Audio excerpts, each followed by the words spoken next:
ready for a clap test. It's an audio file. I know, but I still need to match up the audio files. Terrible It's clap. way easier to do it with a clap Oh, right, than yeah. with a. Yeah, I forgot you're recording there too. That was a good one. I'll use that one. Alright, let's start off this week. Hey, welcome back to the Gopher production podcast. How's everyone doing today? My name's Lance, by the way. Felix. I'm Michael. And we're back on another Thursday morning, bright and early. We are all an hour and a half late. That was kind of my bad. So yeah, how are you guys doing today? Getting there.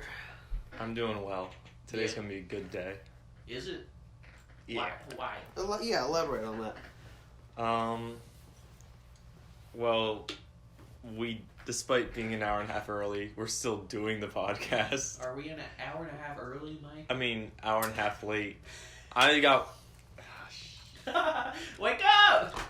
Guys, this episode brought to you by water. Red Bull. Red Bull gives No. you wings. No, we I'm- can't say that. I'm jittering right now.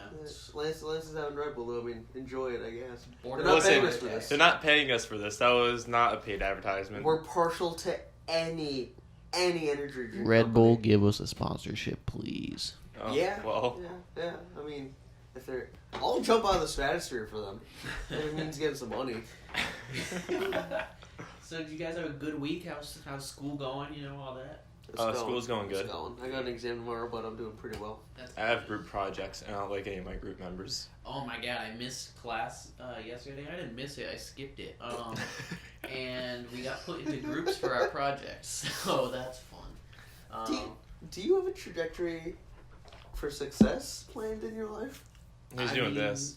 I'm here doing a podcast, right? Anyways, Doing something. hey, you guys like facts, right? You're very knowledgeable people. Sure do. Yeah, what kind of facts do you like? I like all sorts of facts. Like, I don't know, maybe movie facts? Fun facts. I like fun facts. How about fun movie facts? What? Little bit of everything for everybody. Please, enlighten us. Bruce Lee was Mhm. so goddamn fast. Yeah? You know how fast he was? How fast was he? They actually had to run Huh? his film slower. Oh. So you can see his moves. Whoa. That's how fast he was. That pretty was fast. Human lightning, huh? Yeah, I've got a bonus fact for you that apparently you knew already. The word mafia is never mentioned in the film version of The Godfather because the actual mafia demanded it. Yeah, Wild. That's kind of creepy. yeah, fun fact, I think either the guy who played Luca Brasi in the movie or a side character, I forget which one, was an actual member of the mafia currently at the time of filming. And then after he retired from the mob, he just had a career of just playing mob guys. Really? Yeah. That's insane. Yeah. That's actually kind of creepy. Yeah. It's very fitting. He was a consultant on the movie, and he also told them, the families don't want you to say this. Wow. That's insane. Mm-hmm. I don't even know if I'd make the rest of that movie if I was the Yeah. filmmaker. I'd be like, Yeah. you know what? The Mafia's got some issues with this. You know, it was back in like the 50s and 60s, right? When they filmed it? 70s. 70s? Yeah. Alright, so even then, like, the Mafia was still, like, doing whatever they wanted. Yeah. Alright. Yeah, I wouldn't say the mafia really got crippled until the 90s. 90s. Everyone was doing crime. Definitely in the early 2000s, lots of it got shut down by the FBI. Yeah, but by that time it was just a few people. Probably they're still doing some gambling stuff here and there, maybe some drug running, but they're not nearly as big as they used to be. Yeah. I know some people who gamble. Oh. Anyways, what do they gamble with? Their lives? Yeah, Oh. a little too much. Whoa. Is Speaking of dying, we're dying to get to the topics we got picked out today. Are we? I mean, we're all dying, I'm dying. bro. I'm drinking water, once again sponsored by water. So I'm not going to die anytime soon. Fucking liar, you got a cup of coffee. What is No, I got some water. There's a company out there called Water, I bet, that's gonna come down on you. Look them up, bitch, you got the internet. Yeah, It looks up a water company. Company Guys, Oh, honestly, fuck Nestle. You don't like Nestle? Yeah, they're a terrible company. Unless they give us some money. Yeah, well, yeah, I guess. Water.org. What is this, free water? People can't just get buckets? Felix, that's you. That is me. Um. Okay, you know what's messed up? Look at how green. You scroll down to the next picture on that page. Look at how green that grass is, right? Yeah. That must mean That they get a lot of water from the sky. tons of rainfall, but they don't have proper irrigation in place These. to have potable water. So just so the audience knows what they're looking at, is it's a picture with these two children just kind of standing there in the middle of a field of very, very, very green grass. Listen, I want everyone to know that by supporting water.org, you are part of a solution that reaches more people faster. Together, with our 125 partners around the world, we've helped mobilize more than $1.8 billion in capital to support small loans that bring access to safe water and sanitation to millions of people in need. That's how every $1 we put into water credit creates $59 worth of impact. All I'm saying is that in that picture, there's some serious overcast. Yeah, it's about to rain. Open your mouth. Anyways, You know, also, the grass is green everywhere except where the two kids are standing. Maybe they're just bringing blight to the village. Is this Flint, Michigan right here? Is this what this looks like? Yep, that's exactly right. The kids killing grass and stuff. You know, All right. those kids will never... Okay, that's mean. Never mind. Yeah, don't I'm- finish I'm that not thought. gonna Don't finish finish What that you were thought. saying. Don't finish up. They may go on to make a great Hollywood movie, you think? Perhaps. Maybe. Slow down. The struggle will lead you places you could never imagine. That's true. Hey, pressure creates diamonds. I don't know about diamonds. Or it cripples things. They just cripple things. One or the other. Alright, so you got the topic list? Yeah. Oh, what's first on the agenda You today? want to know the first topic? Yeah. Well, yeah. What do you want to chat about? Hollywood. Whoa. You know? Big topic. Big old topic. Do you guys think, let me go here. Do you guys think that you guys will ever see Hollywood? Let me not put it that way. Do you hope you see Hollywood someday? Yeah, I mean, I plan to work that's the in plan. Hollywood. Yeah.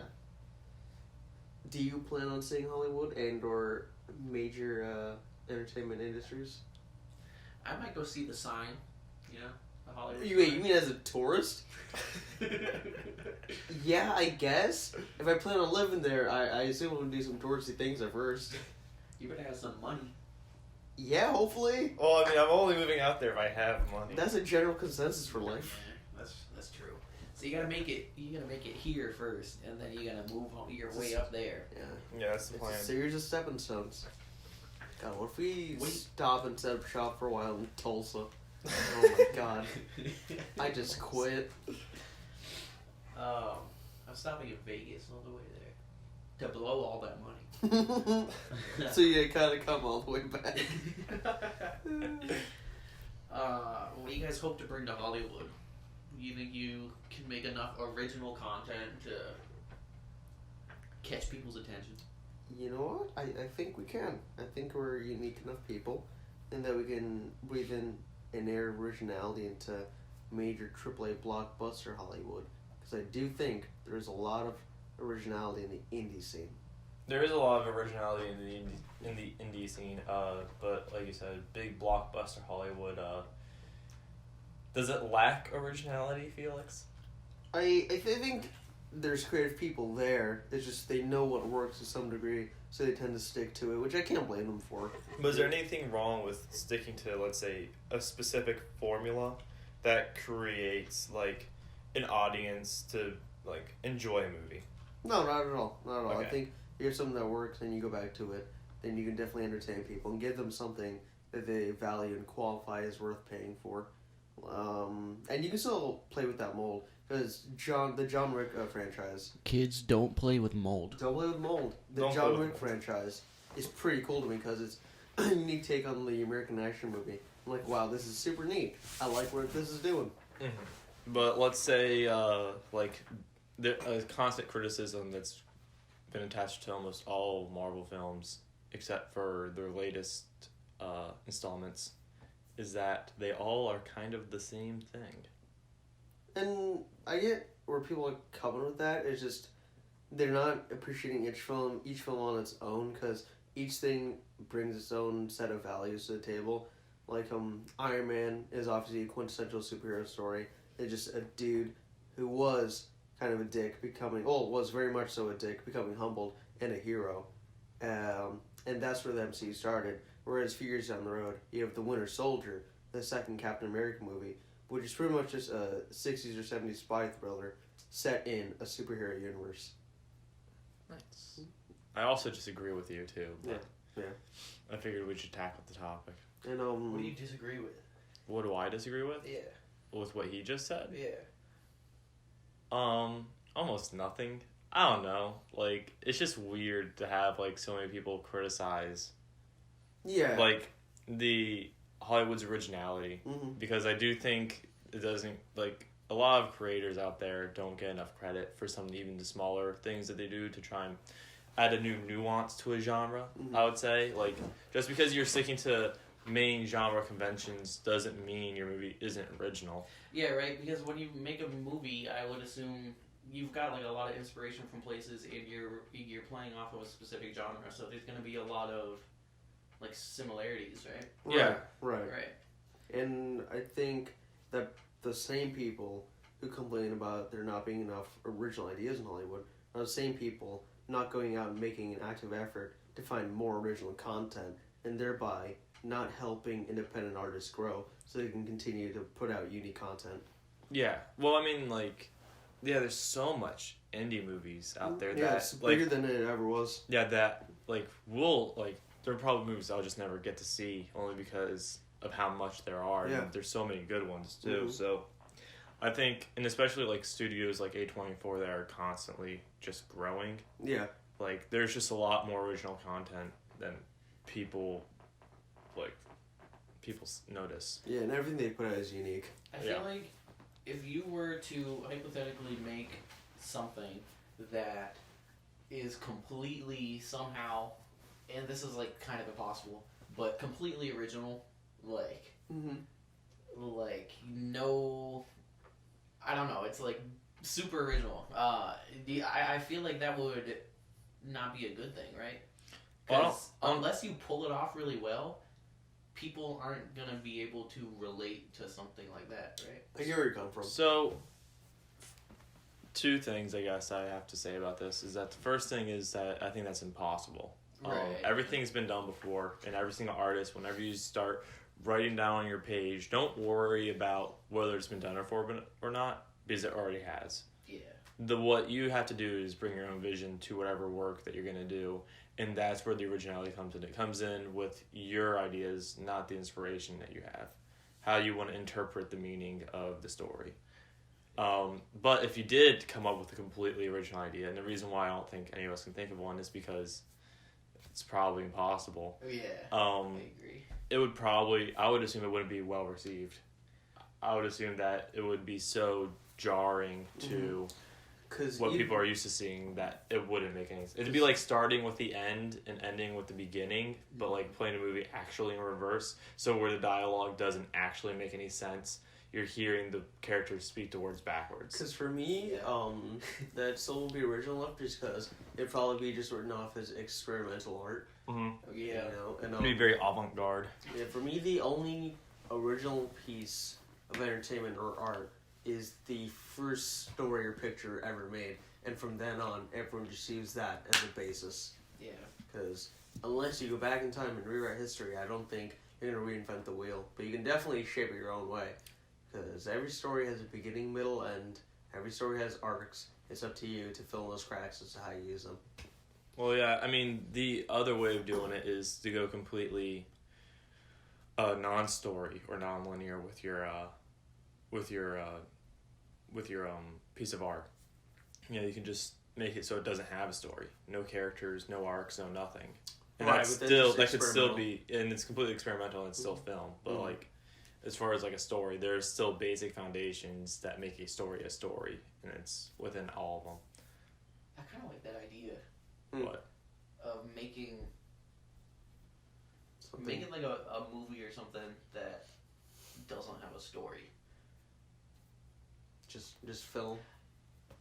Like I'm interested. Yeah, if you can. There's I don't know. I there don't are things that are close, like to where they still have characters and stuff. One movie that I really enjoyed is Burn After Reading. That movie, it is a little bit like a story, but it's very loosely and almost in the background. Yeah, there's a general thread. There's a general thread that connects. But overall, it doesn't really have... The story isn't what makes that movie interesting. It's the events that happen within the movie that make that movie interesting. And, like, how it builds. Yeah, there's... can you look up Shane Carruth filmography? I'll spell it for you if you need me to. It's just, there's a movie of his that I really like. And the story's pretty much nonsensical if that's what you're watching it for.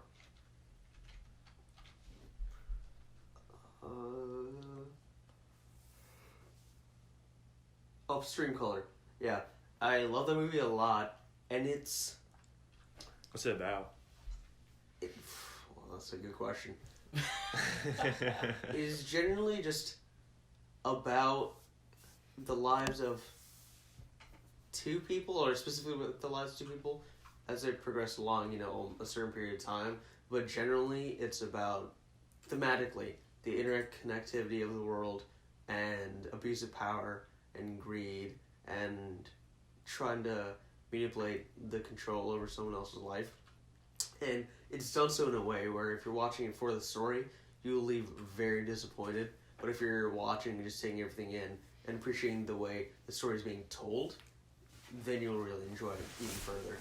He's an experimental artist kind of guy, and I definitely want to see his other films, because Upstream Color is just something really fascinating to me, because I didn't think I'd come away appreciating it, because I always think a lot of experimental art's just like, oh, I'm hoity-toity and I'm gonna make you feel something with how I do things. Yeah, But he definitely respects the art form, which I appreciate. Experimental art is I feel like a lot of people,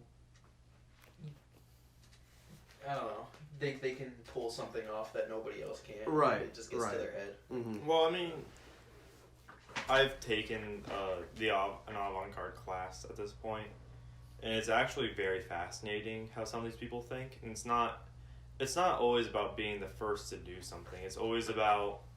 they end up being the first to do stuff because they're so experimental with what they do. Yeah. But it's always trying to find a new way to express film is what they're trying to do. And it's how they see, their images flash upon the screen. That's what they're most interested in. And actually a lot of avant-garde work really ends up being in actual commercial films, like blockbusters and stuff, usually 30 years after they discover whatever it is that they discover.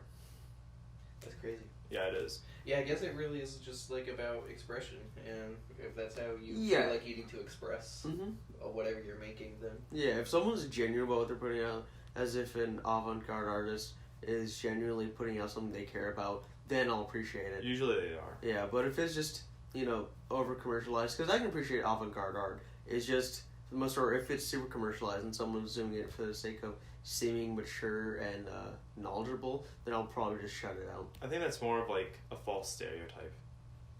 I think that's you see so many times within media, that fancy artist in the film that's so uptight and stuck up. You know what I'm saying? Yeah, I see what you mean. So you just assume that most people that are super experimental like that are trying to derive meaning out of these really weird images are just stuck up and doing it for money and whatnot. But usually, in most cases, they're actually people that genuinely care about their work and what it means to themselves.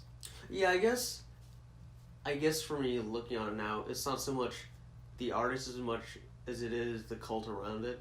I remember 10 years ago or something like that, someone released just a blank canvas, and it sold for I think $10,000 because it was coded as modern art. And I think if you're dumb enough to buy that, but also pretentious enough to call graffiti not art, then I think you're just not appreciating art in its various forms to its entirety. Yeah, it's the audience that really defines. Yeah. I guess the value of your art, because whoever that was who sold a blank canvas, Probably, okay, he probably felt like, okay, that's how I want to express my art or whatever, but in the back of his mind, he's probably like, this is never going to sell. It's just a blank canvas. Right. You can go buy one at the store. Yeah, I'm sure the meaning behind why he chose to do, or why she chose to do a blank canvas, had nothing to do with money. No. Right, no. right. Yeah, that's not my issue. It's just the people, they're willing to put value around it and not other art. So as ways to increase the value of their art, make themselves feel better about what they see and what they like. Now, do you think, because we talk about experimental, I guess, filmmakers and stuff, they obviously, to some degree, express their art form without thinking about the money. Because when you're experimental, it's like, how far are you going to go? You never really know. Right. It usually has nothing to do with money. Right. But people in Hollywood, do you think they stray away from originality? I see what you're saying. Money? Yes, I absolutely 100% agree with that. So I think Hollywood's first and foremost a business, and you can only have a returnable or a profitable investment if you make money. Yeah. So if someone, i.e. a studio, is going to give you $50 million to make a project, you should probably make $100 million back. But then again, if you're on Hollywood, wouldn't you have more freedom to, if you wanted to, be experimental? Because you're still going to have that audience. I get what you're saying. I think if you've become big enough and had a... I'm not following. If you have an audience attached to your name, then you can make whatever you want. Yeah, if you've had a profitable and lively career, then I think you'll get a lot more leeway as you go on. Like Quentin Tarantino. Mm-hmm. He can basically just do whatever he wants. Mm-hmm. Even though, like, some of his style of storytelling can be seen as very original. You know, it just worked. Like, and now there's just a whole following of people that love Quentin Tarantino. The guy made a cowboy slave movie, and not many people can pull that off, but he did.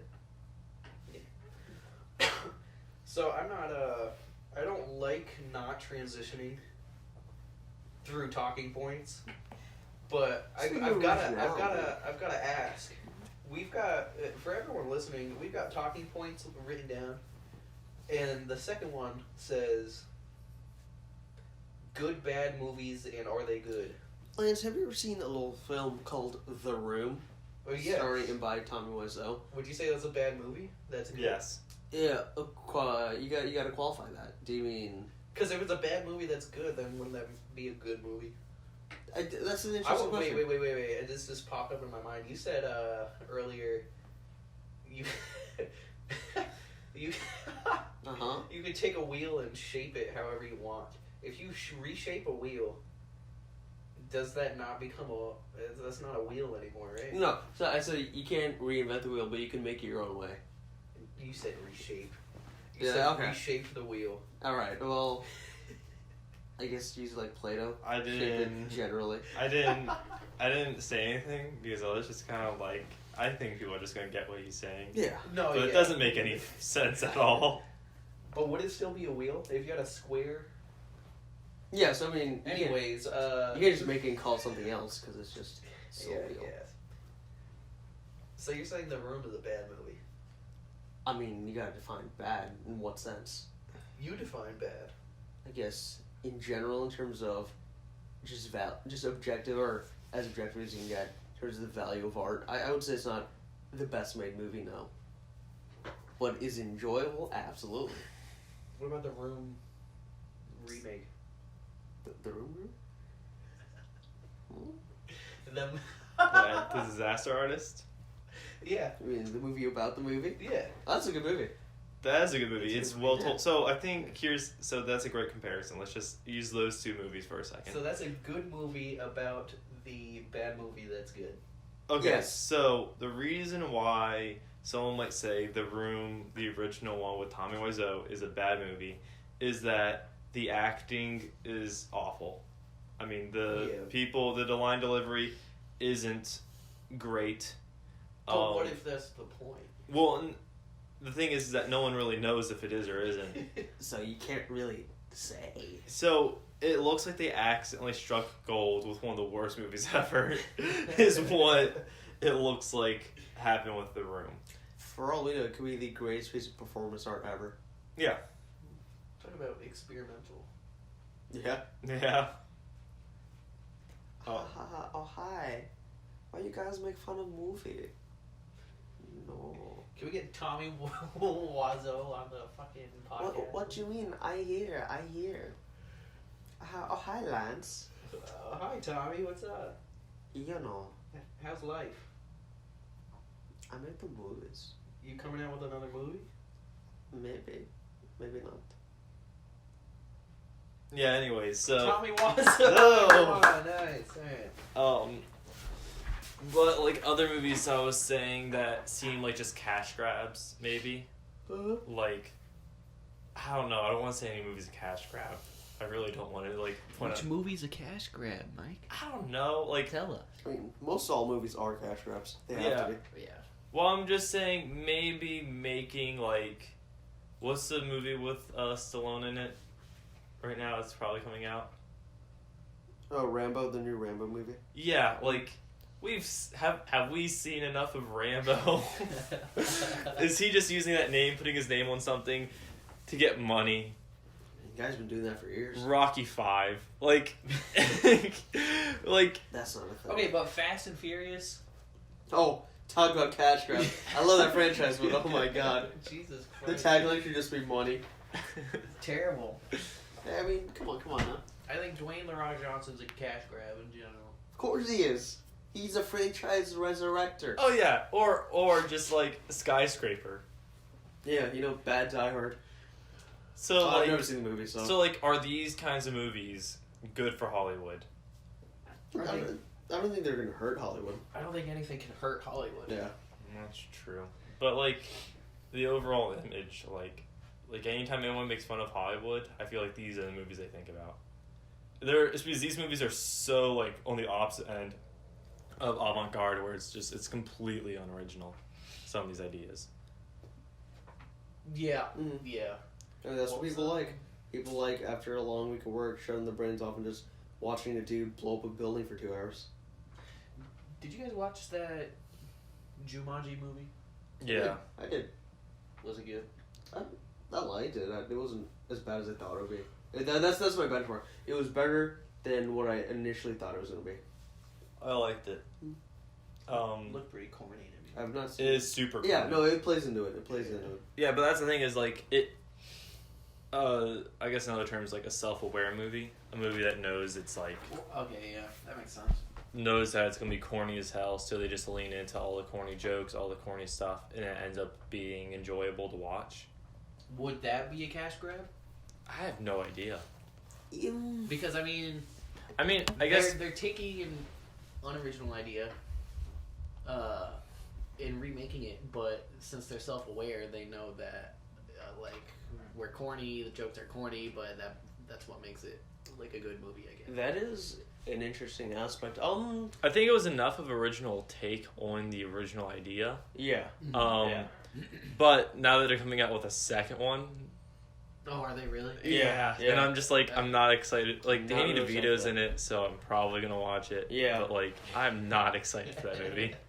Nick Jonas was pretty good in the first one. I can't Nick believe he was Yeah. in that fucking movie. Nick Right? Jonas was pretty good in it. Oh, God. Oh God, not Nick Jonas. Hey Lance, talk about your beef with the Jonas Brothers, or Listen, maybe just the Jonas Brother. The Jonas Brothers coming back as a band, please. Please what? I mean, they're good, sure. The but... world needs it. Dude, does it? That's like was Miley better- Cyrus I want you to hold on. coming back as Hannah Montana. No, you want to do an episode of the Jonas Brothers? We can at some point. I can just talk about. Well, no, I that. wanted you to support your point that the world needs the Jonas Brothers. Look, right now, not to get too political, but the U.S. is in a little bit of a political strife. All Yeah. I'm talking about is we need three brothers who overcame all the odds, who broke up because there was so much tension, but then came back together because their love of music and family said, you know what, we can do this. So you're saying that like they should premiere their first show in China. They're a And then symbol make it- for American prosperity and hope. So that means they should make the merchandise in China ship it to the U.S. for their tour that starts in Canada.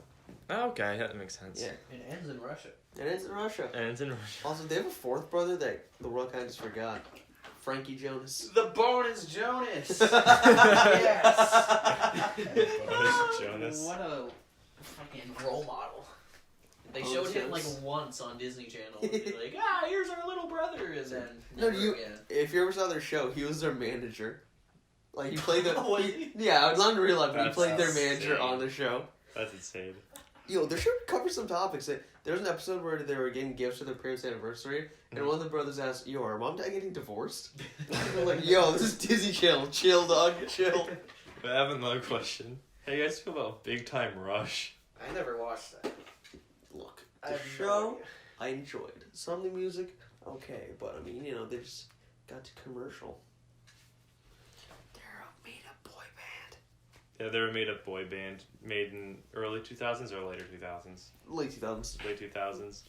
Do you remember the Naked Brothers band? Oh my god. Yes. I think about them sporadically every few years. Like, I wonder what they're up to. And I never look into it because I don't care enough. Who cares? Whatever. Dude.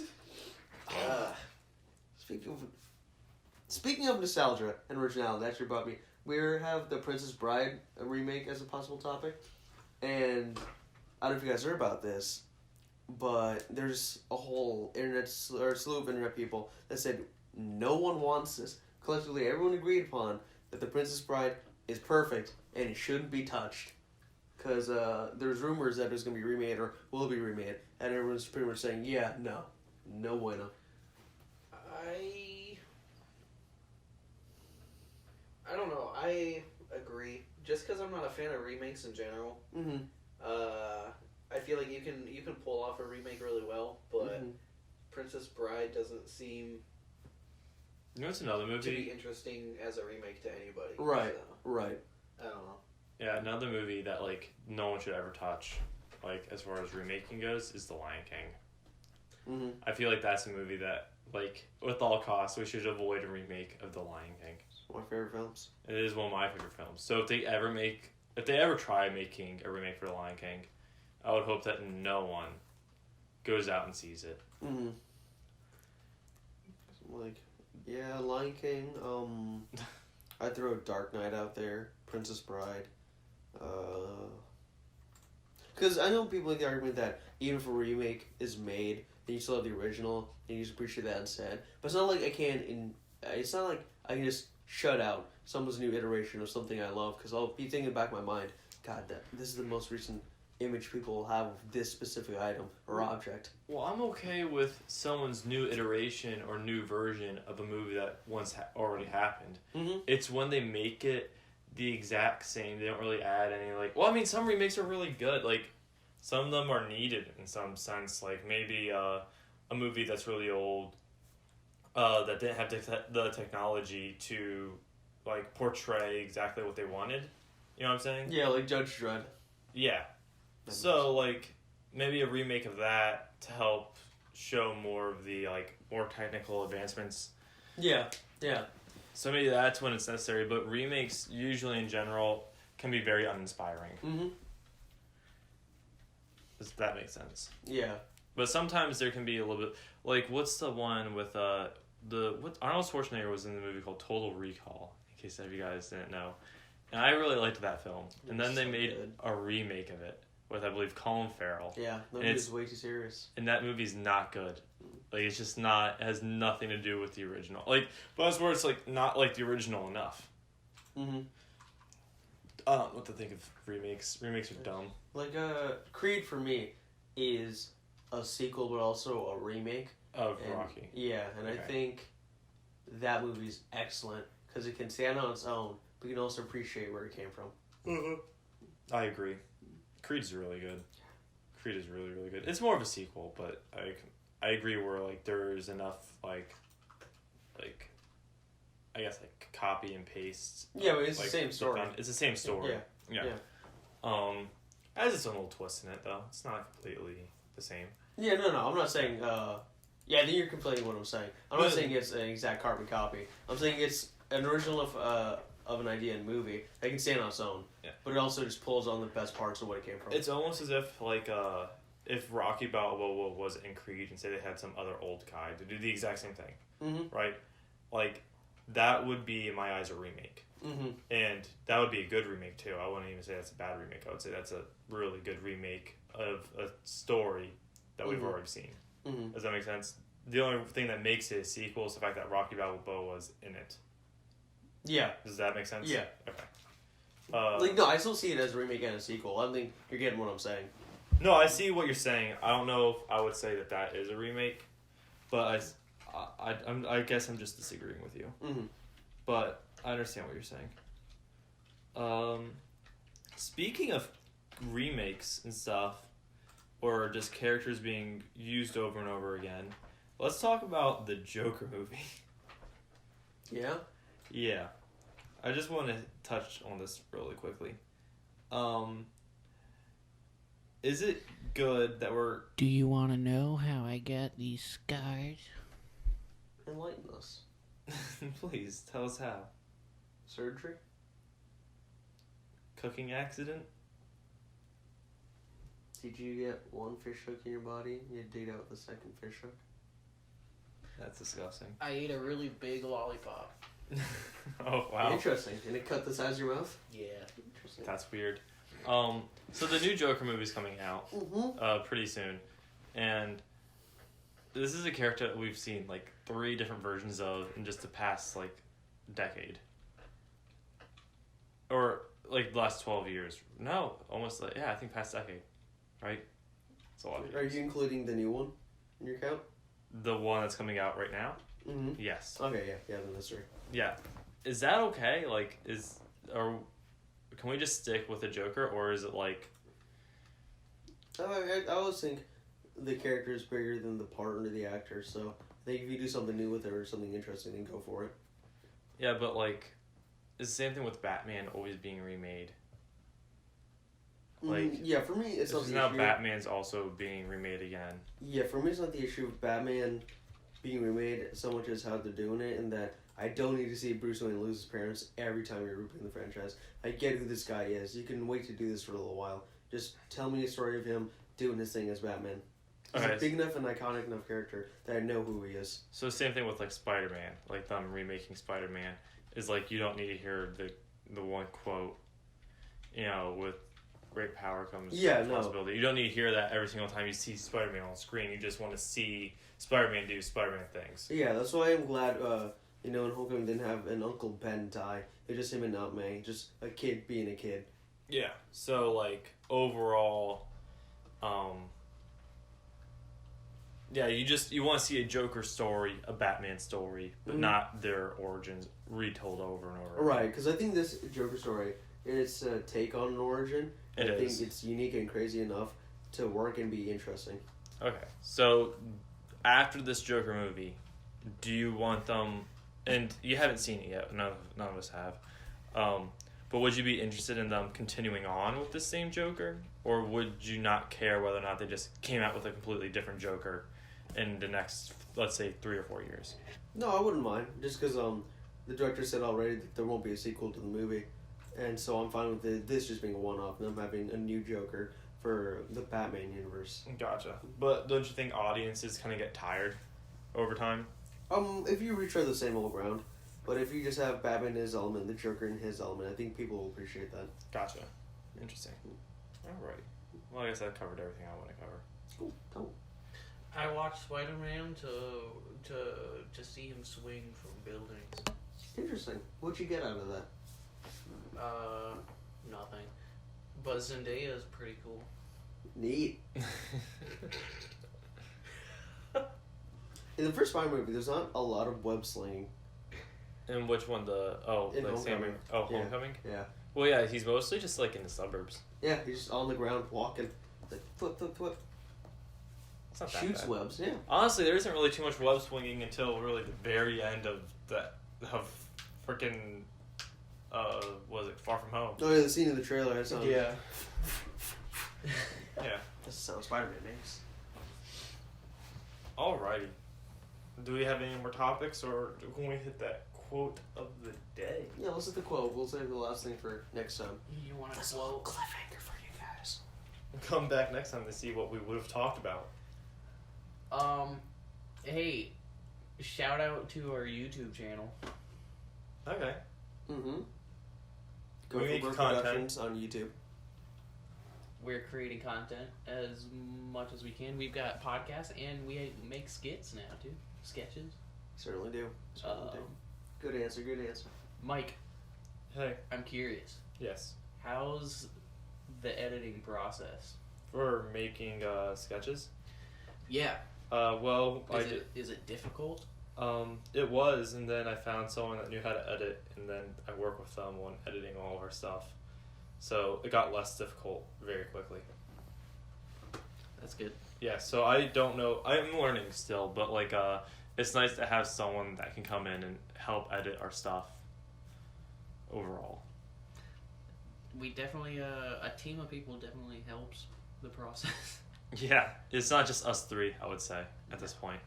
Networking. Everyone, networking is important. Networking is important. Say it with me. Ready? 3, 2, 1. Networking is important. And that's Alright. the quote Survey of the says 0 points. That is wrong. Yeah, that's the quote of the day. Also, formula for success. Rise early, work hard, strike oil. I don't know about that. Who said that? You know, my good friend J. Paul. Think J. about Paul that. Getty. They're the family who started the stock image company Getty Images. Oh, really? Yeah. Also, one of their kids got kidnapped or some shit. That's weird. Yeah. That sucks. Yeah. He survived though. They paid out a ransom. He came home. Don't get kidnapped. Don't get kidnapped. That's our podcast for today, guys. Thanks for listening. Any last words? We'll see you next time. Last words. Alright, goodbye.